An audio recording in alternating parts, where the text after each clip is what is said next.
तो इस प्रश्न में बोला गया है कि हमारे पास एक मोटर बोट है जो कि डाउन स्ट्रीम जा रही है और किसी एक पॉइंट ए पे इसको एक राफ्ट यानी कि लकड़ी का एक बेड़ा या लकड़ी का एक पटका दिखाई देता है। जब ये डाउन स्ट्रीम जाती है तब वो 1 घंटे के टाइम के बाद टर्न करती है। टाइम दिया है 60 मिनट मींस 1 आवर।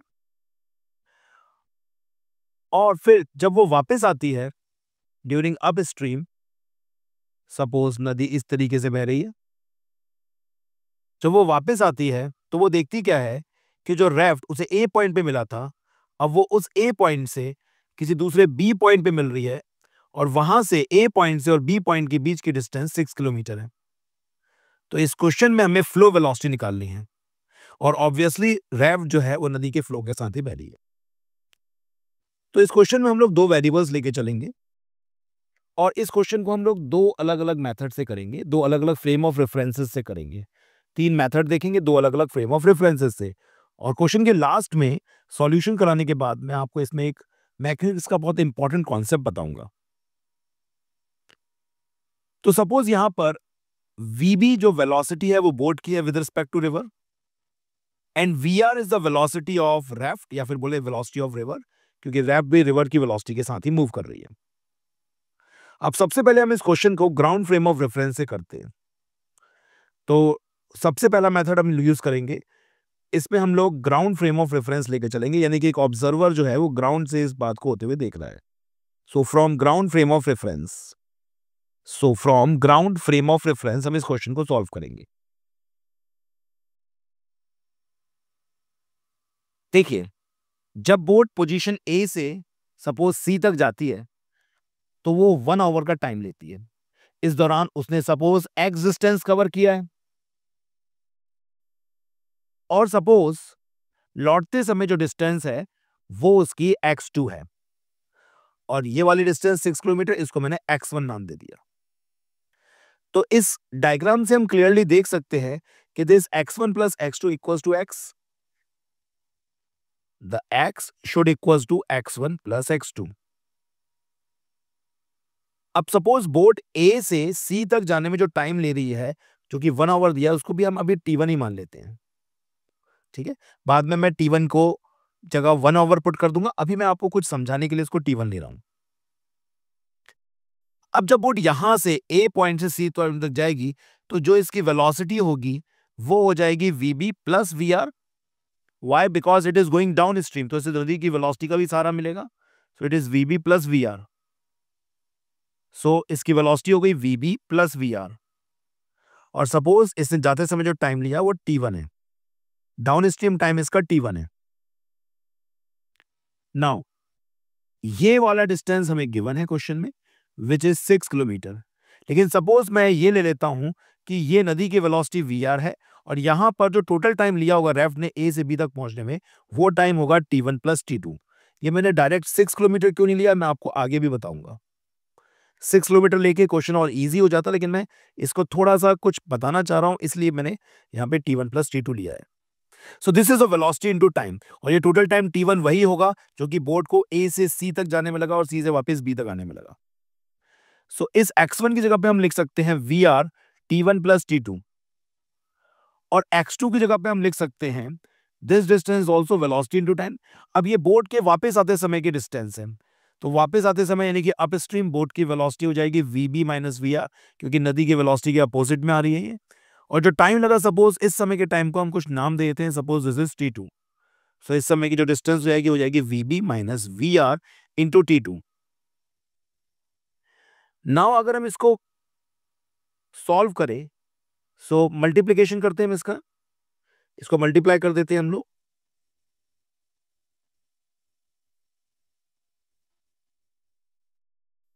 सो इसको अगर हम मल्टीप्लाई करके लिखें तो ये हो जाएगा VB t1 plus V R t1 equals to V R t1 plus V R t2 plus VB t2 minus V R t2। ठीक है, अब अगर आप ध्यान से देखें VRT2 से VRT2 कैंसिल हो गया ये। नाउ VBT2 ये रहा और VBT1 ये रहा। यहां से अगर आप एक और चीज देखें VRT1 से VRT1 भी कैंसिल हो गया और ये आ गया VBT1 इक्वल्स टू VBT2। आपने ध्यान दिया हमने कितने भी वेरिएबल्स लिए लेकिन लास्ट में हमारे पास रिजल्ट आया कि T1 इक्वल्स टू T2, यानी कि डाउन स्ट्रीम के लिए जो टाइम लगा वही टाइम अप स्ट्रीम के भी लगेगा। आप यहां पर अगर 1 आवर पुट करोगे तो T2 भी 1 आवर ही आएगा। इसलिए मैंने आपसे कहा था कि मैं T1 की वैल्यू बाद में पुट करूंगा। और यहाँ पे 6 किलोमीटर का भी मैटर नहीं किया। यहाँ पे देखिए ये सभी चीजें VR और T1 प्लस VRT2 ये सब कुछ कैंसिल आउट हो गया, यानी कि डाउन स्ट्रीम टाइम और अप स्ट्रीम टाइम सेम रहा। इसका मतलब अगर रेफ्ट को 2 घंटे का टाइम लगा है, अगर रेफ्ट को 2 घंटे का टाइम लगा है, अगर रेफ्ट को 2 घंटे का टाइम लगा है कहां से कहां तक, A से B तक पहुंचने में, और 6 किलोमीटर का इसने डिस्टेंस कवर किया है, तो हम देख सकते हैं कि इसकी वेलोसिटी क्या हो जाएगी। सो वेलोसिटी क्या हो जाएगी रेफ्ट की? सो वेलोसिटी हो जाएगी रेफ्ट की इस बार velocity of raft, because distance upon time के फॉर्मूले से हम निकाल सकते हैं। डिस्टेंस जो इसको लगी है वो 6 किलोमीटर लगी है और जो अवेलेबल टाइम है उसके पास वो है 2 आवर।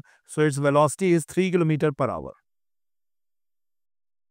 ये था हमारा फर्स्ट मेथड। अब हम इसको एक सेकंड मेथड से करते हैं और वो भी ग्राउंड फ्रेम ऑफ रेफरेंस से है, लेकिन आप डायरेक्ट चाहें तो आप थर्ड मेथड को देख सकते हैं, वो ज्यादा सही मतलब आसान मेथड है। हम लोग अब मेथड सीधे सेकंड देखते हैं। देखिए फिर से क्वेश्चन को एनालाइज करते हैं। क्वेश्चन में क्या बोला गया कि बोट ए से सी जा रही है और सी से वापस बी आ रही है। इसका मतलब मैं ये बोल सकता हूं, और ये फिर से मैं ग्राउंड फ्रेम ऑफ रेफरेंस से बात कर रहा हूं, इस बार भी मैं with respect to ground frame ही ले रहा हूं, with respect to ground frame ही सब कुछ ले रहा हूं मैं, ठीक है। तो ग्राउंड फ्रेम ऑफ रेफरेंस में क्या दिख रहा है? ऑब्जर्वर को दिख रहा है कि मोटर बोट ए से सी जा रही है, सी से वापस भी आ रही है, और इसने टोटल टाइम जो लिया होगा T1 प्लस T2, पर उतने ही टाइम में रैफ्ट ने 6 किलोमीटर की डिस्टेंस कवर करी है। तो अगर हम ये बोलें कि if time taken by raft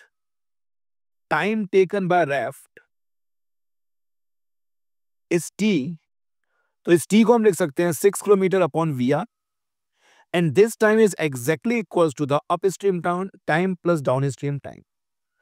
तो बस अगर हम लोग टाइम को वेरिएबल्स लेके उनकी जगह वैल्यूज पुट कर दें, सो इट इज 6 अपॉन VR, ठीक है।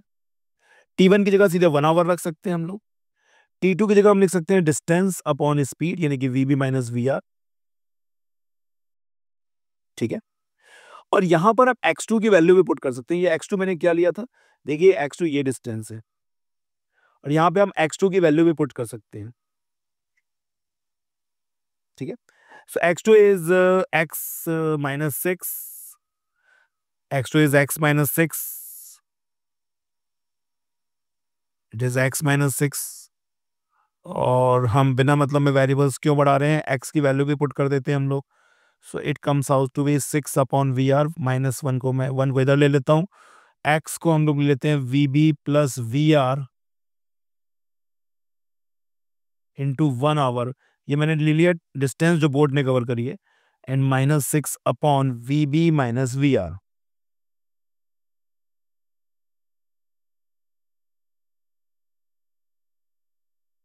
तो यहां पे हो जाएगा 6 minus VR upon VR equals to VB plus VR minus 6 upon VB minus VR, multiplying both side 6 minus VR multiplied with VB minus VR equals to VB plus VR minus 6 multiplied with VR. So इसका multiplication करते हैं, आ जाएगा 6VB minus 6VR minus VBVR and plus VR square equals to VBVR plus VR square minus 6VR. So VR square से VR square हमने ये cancel कर दिया, यहाँ पे 6VR से 6VR कैंसिल कर दिया। So what will we get, हमें क्या मिलेगा यहाँ से 6VB, और ये उधर पहुंचा दिया, so it is 2VBVR। So VB से VB कैंसिल हो गया, it comes out to be VR equals to 6/2, और it is 3 kilometre per hour. तो यह हमारे पास नदी की वेलोसिटी आ गई एक और मेथड से, और ये भी ग्राउंड फ्रेम ऑफ रेफरेंस से। अब सबसे इंटरेस्टिंग केस जो है वो अब है, यानी कि जब हम क्वेश्चन को सॉल्व करते हैं with respect to river frame. तो अगर हम लोग with respect to river frame solve करें, ये मेथड थर्ड है हमारा, with respect to river frame. अब देखिए, with respect to river frame बोलें या with respect to raft frame बोलें, बात एक ही है। यानी कि हम ये मान लें कि हमारी जो नदी है वो फ्रीज हो गई है, या रैफ्ट रुका हुआ है अपनी जगह पे, नदी फ्रीज हो गई, आप ऐसा मान लें। नदी अगर फ्रीज हो गई है, यानी कि नदी की वेलोसिटी आपने जीरो कर दी है, रैफ्ट को आपने अपनी जगह पे रोक दिया है। तो अगर रैफ्ट को आपने अपनी जगह पे रोक दिया, तो शुरू में हमने क्या माना था? शुरू में हमने ये माना था बोट हमारी किस वेलोसिटी से मूव कर रही है? वो मूव कर रही है, जब डाउन स्ट्रीम जाती है तो वीबी प्लस वी आर से, और जब वापस आती है अप स्ट्रीम तो वो आती है वीबी माइनस वी आर से। जब वापस आती है तो वो आती है वीबी माइनस वी आर से। यही माना था हम लोगों ने। लेकिन बिकॉज रैफ्ट मूव कर रही है वी आर वेलोसिटी से, raft is also moving with V R velocity, तो अगर मैं इसकी वेलोसिटी को जीरो कर दूं, अगर वी आर को जीरो कर दूं, तो बोट की वेलोसिटी चाहे डाउन स्ट्रीम जाए चाहे अप स्ट्रीम जाए वो वीबी रह जाएगी। हम रिलेटिव वेलोसिटी का कॉन्सेप्ट जानते हैं। हम लोग वेलोसिटी अगर सेम डायरेक्शन में होती है तो क्या कर देते हैं? माइनस में कर देते हैं। तो भी आप देख लीजिए V B plus V R minus V R होकर वीबी हो जाएगा। या फिर अपोजिट डायरेक्शन में होती तो जोड़ देते हैं, यानी कि VB minus V R plus V R, तो वापस वीबी हो जाएगा। तो अगर हम V R equal to zero कर दे, तो आपको पता है रिलेटिव वेलोसिटी कॉन्सेप्ट हम कैसे यूज करते हैं। तो बोर्ड की वेलोसिटी विद रिस्पेक्ट टू जो रैफ्ट हो जाएगी।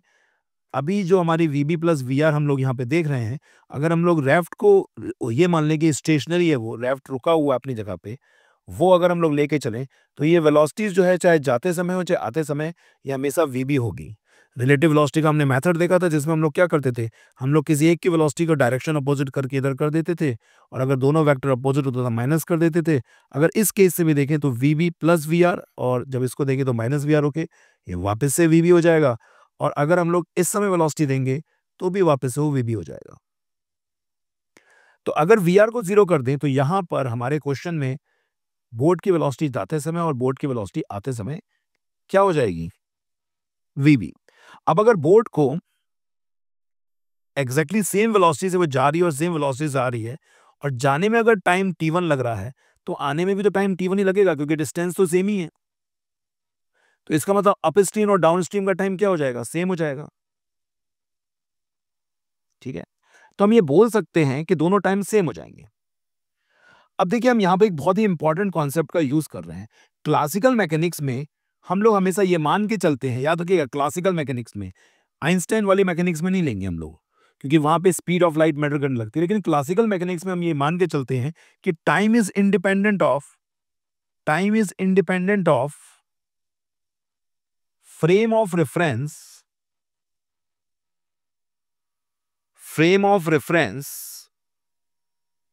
for all the observer, whether the observer is on the ground frame of reference or whether the observer is from river frame of reference. It doesn't matter. Time is independent of the frame of reference. तो अगर जाने में time 1 घंटा लगा है और आने में टाइम 1 घंटा लगा है, तो अगर यहां से कोई बंदा देख रहा होगा और उसको ये दिख रहा है कि रैफ्ट 2 घंटे लगा रही है वापस से बोट को मिलने में, यानी कि ऐसा भी बोल सकते हैं बोट को यहां से यहां तक जाने में और यहां तक वापस आने में अगर उसको 2 घंटे लग रहे हैं, तो रैफ्ट इस दौरान अगर 6 किलोमीटर चली है, तो टोटल रैफ्ट की वेलोसिटी क्या रही होगी? इस क्वेश्चन को आप ऐसे एज्यूम कर सकते हैं कि सपोज एक प्लेन में 2 लोग बैठे हो, एक आप बैठे हो और एक आपका साथ एक को पैसेंजर आपके साथ बैठा हुआ है। सो आप रैफ्ट हो और दूसरा जो है वो को पैसेंजर है, और जो को पैसेंजर है वो उठ के कॉकपिट की तरफ जाता है और थोड़ी देर बाद वापस आ जाता है सेम वेलोसिटी के साथ। तो उसको जाने में भी उतना ही टाइम लगेगा, उतना ही टाइम वापस में लगेगा। आपको ये मैं आपको इसलिए बता रहा हूँ क्योंकि प्लेन में आप जब भी बैठे होगे आपको कभी एहसास नहीं होता होगा कि प्लेन चल रहा है। आपको ऐसा लगता है प्लेन स्टेशनरी है, जब ऊपर रहता है तो प्लेन ऐसा लगता है स्टेशनरी, अगर टर्बुलेंस ना आए तो उसको जाते समय भी उतना ही टाइम लगेगा, आते समय भी उतना ही टाइम लगेगा। बेसिकली हमसे क्वेश्चन ये पूछ रहा है कि अगर उसको जाते समय भी उतना ही टाइम लगा है, आते समय भी उतना ही टाइम लगा है और वो 2 घंटे का टाइम है, तो ये पूरा सिस्टम कितना आगे बढ़ चुका है, यानी कि क्योंकि ये आगे बढ़ेगा पूरा सिस्टम, तो रेफ्ट भी इसके साथ-साथ आगे बढ़ेगा। तो ये क्वेश्चन में हमने जो ये बात निकाली है कि 1 घंटा जाने में लगा, 1 घंटा आने में लगा, इतने आसान तरीके से जो निकाली हमने अभी या पहले भी निकाली थी, वो हमने अभी जो आसान तरीके से निकाली वो रिवर फ्रेम ऑफ रेफरेंस से निकाली है। लेकिन इस कॉन्सेप्ट का यूज़ करके कि because time is independent of the frame of reference और यहाँ पे टाइम बोट को रेफ्ट तक आने में वापस से 2 घंटे लग रहा है। अब हम ये निकालेंगे कि रेफ्ट इस 2 घंटे में अगर यहाँ से यहाँ तक 6 किलोमीटर कवर करता है तो टोटल उसकी वेलोसिटी क्या रहेगी? तो कितनी वेलोसिटी होगी रेफ्ट की? So velocity of raft if the raft covers 6 kilometre in 2 hours so it is 6 kilometre upon 2 hour. देखा जाए तो क्वेश्चन बहुत ही आसान था। 1 घंटा जाने में लगा, 1 घंटा आने में लगा, 2 kilometre and raft move 6 kilometre. So velocity of raft और द वेलोसिटी ऑफ रिवर से ही बोलना चाहिए क्योंकि उसी के फ्लो के साथ जा रहा है। सो velocity of flow is 3 kilometre per hour. तो इस क्वेश्चन से हमने एक बहुत ही इंपॉर्टेंट चीज ऑब्जर्व करी और वो ये करी कि time is dependent independent of the frame of reference for all the observer because duty of the engine is constant. तो इस क्वेश्चन से 2 सिनारियो भी समझ में आते हैं। ये तो हमने ये देख लिया कि टाइम हमेशा इंडिपेंडेंट होगा फ्रेम ऑफ रेफरेंस से, लेकिन जो ट्रेजेक्ट्री है वो दोनों लोगों को अलग अलग तरह की दिखाई देगी। अगर हम लोग ग्राउंड फ्रेम ऑफ रेफरेंस से देखें, ग्राउंड फ्रेम ऑफ रेफरेंस से देखिए हमें अभी क्या दिखाई दिया। ग्राउंड फ्रेम ऑफ रेफरेंस हमें क्या लगेगा कि बोट सीधे ऐसे आगे जा रही है और फिर वापस आती है और वापस आते समय इस पॉइंट पर किसी एक दूसरे पॉइंट पर वो रेफ्ट से मीट कर जाती है। जैसे ये रहा रेफ्ट पहले ए पॉइंट पर और फिर किसी दूसरे पॉइंट पर रेफ्ट से मीट कर जाती है। ग्राउंड फ्रेम से तुम्हें ये दिखाई देगा, लेकिन जाने का टाइम और आने का टाइम सेम है। ठीक है, अगर वो किसी एंगल से जाएगी बोट, किसी एंगल से जाएगी बोट, सपोज ये एक एंगल से जा रही है T1 टाइम लेके और रेफ्ट इसी दौरान आगे बढ़ रही है, रेफ्ट इसी दौरान आगे बढ़ रही है, रेफ्ट यहां तक पहुंच जाती है और वो वापस रेफ्ट के पास आती है, तो हमें ऐसा लग सकता है, ऐसा हम एज्यूम कर सकते हैं, हमारे दिमाग में आ सकता है कि ये टाइम ज्यादा लगा है, ये टाइम कम लगा है। और ये सही भी होगा अगर ग्राउंड फ्रेम ऑफ रेफरेंसेस से बात करेंगे, लेकिन याद रखिएगा टाइम दोनों बार सेम ही रहेगा। लेकिन इसी चीज को अगर हम रिवर के फ्रेम से देखें तो ट्रेजेक्ट्री हमें अलग दिखाई देगी। रिवर के फ्रेम से आपको ट्रेजेक्ट्री हमेशा आते जाते समय की सेम और स्ट्रेट लाइन दिखाई देगी। सपोज ये बोट है और एक रेफ्ट है हमारे पास। अब अगर ये बोट आगे जा रही है और वापस आ रही है तो ट्रेजेक्ट्री कुछ इस तरीके की होगी। और अगर ये बोट किसी एंगल के साथ रेफ्ट के साथ, रेफ्ट की वेलोसिटी के साथ या फ्लो की वेलोसिटी के साथ अगर ये कुछ एंगल बना रही है, अगर ये कुछ एंगल बना रही है, इस तरीके से कुछ एंगल बना रही है ये, तो वापस भी हमें वो सेम ही ट्रेजेक्ट्री को फॉलो करते हुए दिखेगी। और हर बार याद रखिएगा T1 इक्वल्स टू T2 होगा।